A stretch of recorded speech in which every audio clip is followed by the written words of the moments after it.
Growing up as the youngest of three, I was always treated like the family's afterthought. My brother Marcus shined at everything: star quarterback, class valedictorian, and eventually a full ride scholarship to Harvard Business School. Meanwhile, I quietly studied art and hospitality management at a state university. The family storyline was obvious. Marcus was headed for greatness, while I was expected to scrape by.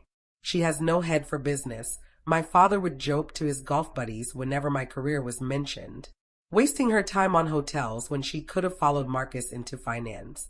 Mom would just nod, wearing that look of quiet disappointment she thought was subtle. At family gatherings, the roles were set in stone. Marcus stood in the spotlight, entertaining everyone with stories of his latest deal, while I lingered in the background, sometimes even asked to pass drinks or clear plates. It was a dynamic everyone accepted. Everyone except me. Not that I ever said a word. 3 years ago, Marcus announced his engagement to Victoria, a pharmaceutical executive from Connecticut. The celebration in our family lasted for weeks. Their engagement party at the country club had over 200 guests raising glasses to the perfect couple. Naturally, I was invited, but seated with distant cousins and family friends who could barely remember my name. Isn't it wonderful how successful Marcus has become? Aunt Helen gushed that night, before patting me on the shoulder. And poor Emma is still trying to figure things out. That condescending little gesture had practically become my family's signature move. From that point forward, wedding planning consumed everyone's lives. Victoria demanded perfection for what she proudly called their power couple celebration. Just choosing the venue took half a year, with the family touring luxury hotels across the East Coast until they settled on the Grand Metropolitan in Boston. Only the best for Marcus and Victoria, Mom declared. This is where important people get married. The irony wasn't lost on me, but as usual, I kept my thoughts to myself. When the wedding weekend finally arrived, it was every bit as grand as the family had dreamed. Marcus' groomsmen were investment bankers, consultants, and entrepreneurs. Victoria's side boasted pharmaceutical executives, wealthy socialites, and political names. It was exactly the network Marcus had always craved. I checked into the Grand Metropolitan on Friday night wearing a simple navy dress chosen not to attract attention. The hotel's glittering lobby was alive with guests in designer outfits, laughing with the confidence of people who belonged. At the front desk, the clerk smiled politely. Emma Williams? Ah, yes, you're in the premium suite on the 28th floor. She handed me the key card with an odd look.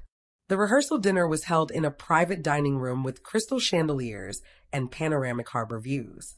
Marcus and Victoria presided at the head table, surrounded by their closest circle.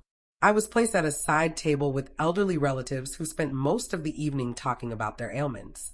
When someone asked about my career, Mom answered for me. She's still in hospitality, manages little boutique hotels. Her tone was soft, but the dismissal in it was sharp.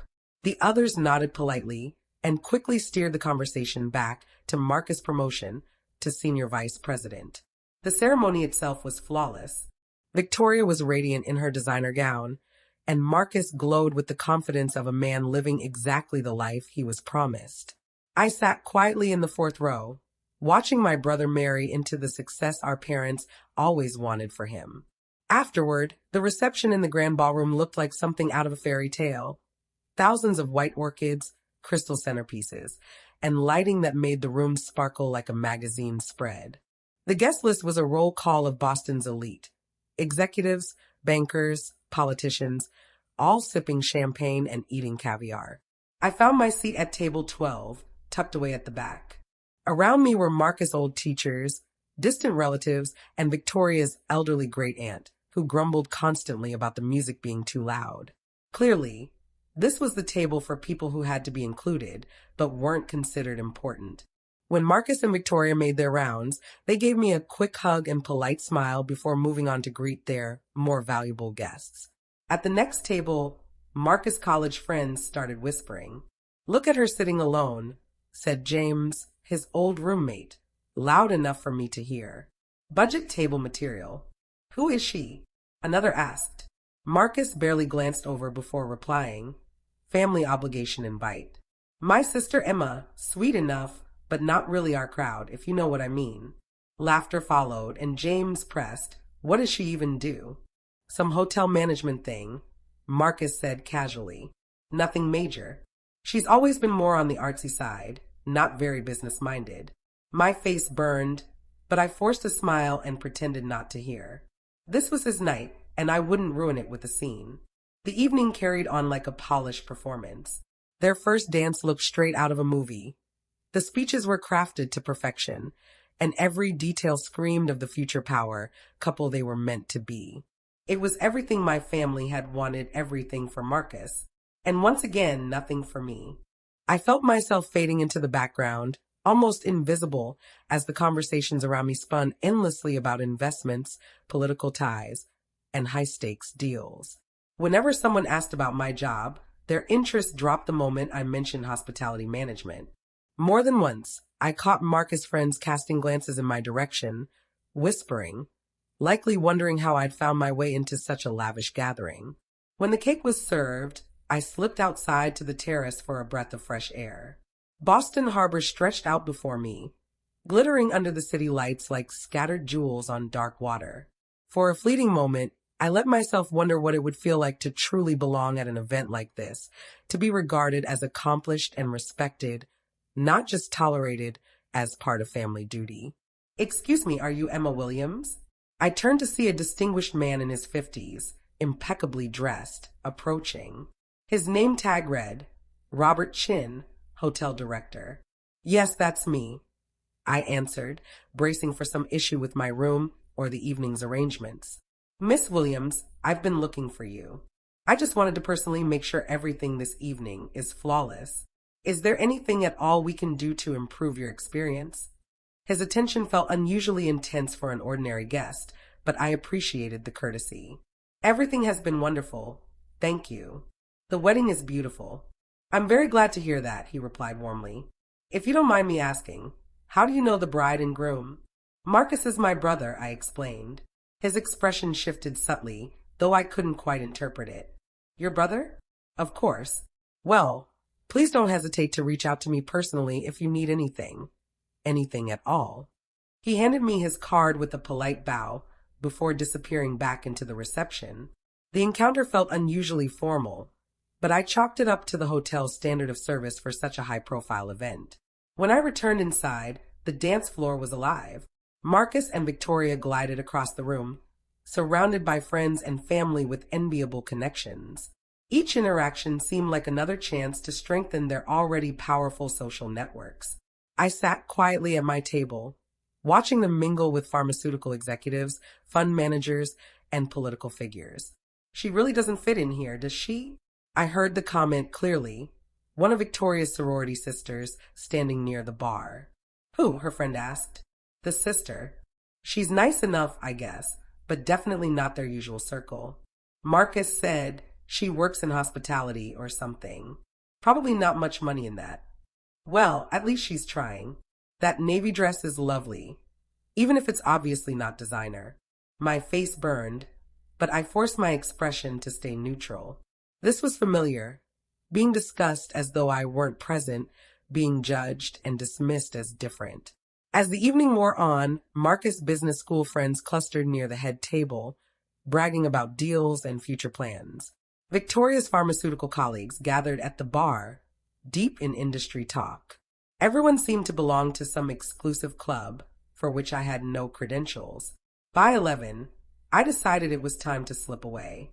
The night had been beautiful, Marcus genuinely happy, but I felt more out of place than ever. I said goodbye to relatives at my table and made my way toward the elevators. "Emma." Marcus appeared, cheeks flushed from champagne and dancing. He hugged me quickly. "Thanks for coming. I know this isn't really your scene, but it meant a lot that you were here." "It was beautiful, Marcus. Really. Victoria looked stunning, and you both seemed so happy." "We are. And hey, maybe some of this success will rub off on you." He grinned, meaning it as a joke, but the word stung. "Maybe," I said with a small smile. "Congratulations again." I waited for the elevator as laughter, music, and voices swelled behind me. The sounds of people who belonged, celebrating a bright future together. When the doors opened, I stepped inside, grateful for solitude. On the 15th floor, Robert Chin entered. He looked almost surprised to see me. Miss Williams, leaving the party early? Just heading to my room. It's been a long day. Of course. I hope everything exceeded your expectations. Absolutely. The staff has been outstanding, and the hotel is gorgeous. He smiled politely, though something unreadable lingered in his eyes. We're honored to host such a meaningful celebration for your family. The doors opened on the 28th floor, and I stepped out. Just before they closed, I caught him murmuring into his phone, "She's on her way to her room now." Yes, everything will be ready for tomorrow morning. Strange, I thought, but hotels often ran on schedules the rest of the world didn't. Probably just late-night arrangements. My suite was far more luxurious than I'd expected. A spacious living area overlooking the harbor, a marble bathroom, and amenities worth more per night than most people's rent. I settled into the sofa with tea, reflecting. I'd long since accepted being the family's afterthought. Marcus' accomplishments were real and deserved recognition. If that meant my role was secondary, so be it. I had my own quiet satisfactions, even if they weren't the kind that impress guests at a society wedding. The next morning, I packed for checkout. The wedding had been stunning, Marcus and Victoria a perfect match. Despite the awkward moments, everything had gone smoothly. I was eager to return to my routine, a world where I didn't feel so out of place. As I wheeled my suitcase toward the elevator, my phone buzzed with a text from Marcus. "Thanks again for last night. You were a good sport. Love you, sis." I smiled as I typed a reply. The elevator doors opened, and once again, there was Robert Chin. "Miss Williams, perfect timing. Could you step into my office for a moment? There's something we need to discuss before you leave." His tone was professional but edged with urgency. Curious, I followed him through a maze of corridors to an executive suite I hadn't known existed. "Please have a seat," he said, motioning to a leather chair across from his desk. "I wanted to personally thank you for choosing the Grand Metropolitan for your brother's wedding." "That was Marcus and Victoria's choice," I replied with a smile. "But thank you. Everything was wonderful." Mr. Chin opened a folder, flipping through documents before looking back at me. "Miss Williams, tell me, did you enjoy your stay here?" "Very much. The service was exceptional, and the hotel is beautiful." "I'm so pleased to hear that," he said. "We take pride in exceeding expectations." He paused then, studying me more carefully than before, as though weighing something unspoken. The word ownership lingered between us like a riddle I couldn't quite solve. "I'm sorry, Ms. Williams. Surely you're aware we've been expecting you. The whole staff was prepared for your arrival. We wanted everything flawless for the weekend." I stared at him, bewildered. There must be a mistake. I'm only here for my brother's wedding.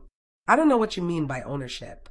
Mr. Chen's expression shifted, his brows knitting slightly. "Ms. Williams, you do realize you are the owner of this hotel, along with 47 others in the Metropolitan Luxury Group?" His words felt foreign, as though I almost understood the language, but not quite. "I think you've confused me with someone else," I said carefully. "I work in hotel management, yes, but I don't own any hotels." Mr. Chin calmly opened another folder and laid out a stack of documents. "Our records show that Emma Catherine Williams became the sole owner of the Metropolitan Luxury Group 18 months ago, under the terms of your grandmother's trust. The transfer was carried out discreetly through Peton Walsh and Associates in New York. My grandmother's trust fund." The phrase struck like ice water. I remembered the lawyers' meeting after Grandma Rose's funeral. She'd been the family's shining success story, starting with nothing, building a simple boarding house into something larger. We'd always been told about her small investments and modest properties, but never specifics. The lawyers had explained that her assets were held in trust until I turned 28. Though the legal jargon was so dense, I barely followed it. They mentioned hotel properties, investment portfolios. I'd assumed small inns, maybe a few motels. 18 months ago was my 28th birthday, I whispered. "Correct. Your grandmother's instructions were precise. Upon reaching that age, all properties of the Metropolitan Luxury Group became yours, with the transition to be managed quietly by us." He spread more papers across his desk, property deeds, financial records, corporate filings. Piece by piece, a reality unfolded I'd never imagined. The Grand Metropolitan wasn't simply a hotel. It was the crown jewel of a nationwide luxury chain: Boston, New York, Chicago, San Francisco, Miami.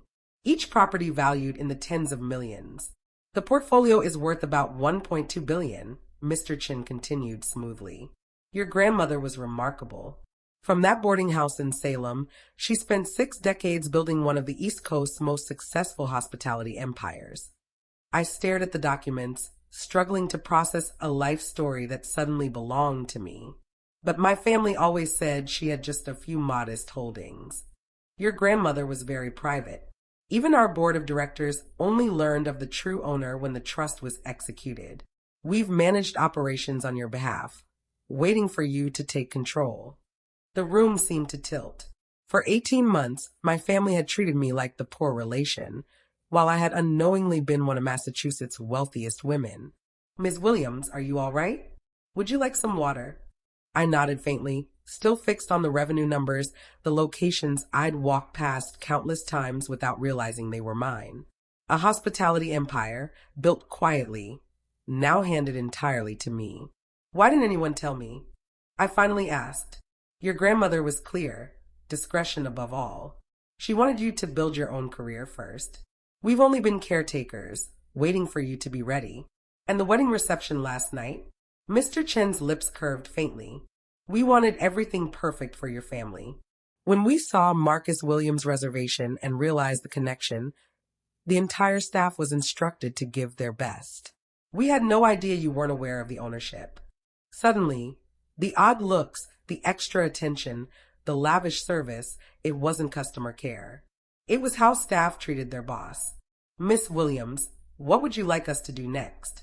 The board has been eager to meet you. There are quarterly reports, expansion proposals, acquisitions requiring approval. My phone buzzed. A text from Marcus. Hope you got home safe. Sorry if my banker friends were pretentious last night. Banker friends. The irony nearly made me laugh. Mr. Chen, I need time to process this. Can we meet next week? I'd like to review everything thoroughly. Of course. Shall I arrange briefings from our legal and financial advisors? Yes, that would help. I gathered the papers, hands trembling. One more thing. My brother and his friends, they don't know about any of this? No, ma'am. Your grandmother's confidentiality order was strict. Only essential staff were informed. I rose to leave, thoughts racing. At the door, I paused. The bill for last night's reception. Already taken care of, Ms. Williams. Naturally, it was our honor. The elevator ride felt unreal. I was the same woman who had checked in days earlier, but nothing was the same anymore. Walking through the grand lobby, I saw it with new eyes. This wasn't just the hotel where Marcus got married. It was my hotel, one of 48. Outside, my phone rang. Marcus again. Hey, just wanted to check on you. Victoria and I are heading to the airport. Everything okay? Everything's fine. Have a wonderful honeymoon. Thanks. Sorry again if last night was overwhelming. Victoria's friends can be intense. My business school buddies, too. You handled it well. When we're back from Tuscany, let's do dinner. I want to hear about your hotel management thing. My hotel management thing. I glanced back at the Grand Metropolitan, glowing in the sunlight. I like that, I said softly. I've got a lot to share. After we hung up, I lingered outside, watching travelers flow through revolving doors, executives, tourists, families, all unknowingly entering a property I owned. Later, I'd return to my modest apartment and face documents describing over $1 billion in assets. A text buzzed from Victoria. Thank you for being with us. The hotel was perfect. Couldn't have asked for better. Hope you had fun despite all the Type A personalities. I typed back. It was beautiful. The hotel truly is exceptional. That much was true. And in a few days, I'd sit down with Mr. Chen and the board to discover just how exceptional it really was. The irony wasn't lost on me. For years, Marcus had been praised while I was dismissed. Last night, his friends whispered about budget table guests while dining in a ballroom that belonged to me. But my grandmother's greatest gift wasn't the fortune. It was her wisdom, that true power doesn't shout. It waits quietly until the right time to emerge. As my taxi pulled away, I saw Marcus and Victoria at the entrance, their luggage loaded into a limousine. The staff treated them like royalty, unaware the poor sister they'd overlooked was the real owner. I smiled to myself. Next week, I'd have some fascinating conversations with my family about my so-called hotel management thing. For now, I let them enjoy their honeymoon, blissfully unaware that I had just inherited one of the East Coast's most powerful hospitality empires. Good wedding, the taxi driver asked, glancing back. Perfect, I said, gazing at the city, at the luxury hotels that one by one were mine. Absolutely perfect.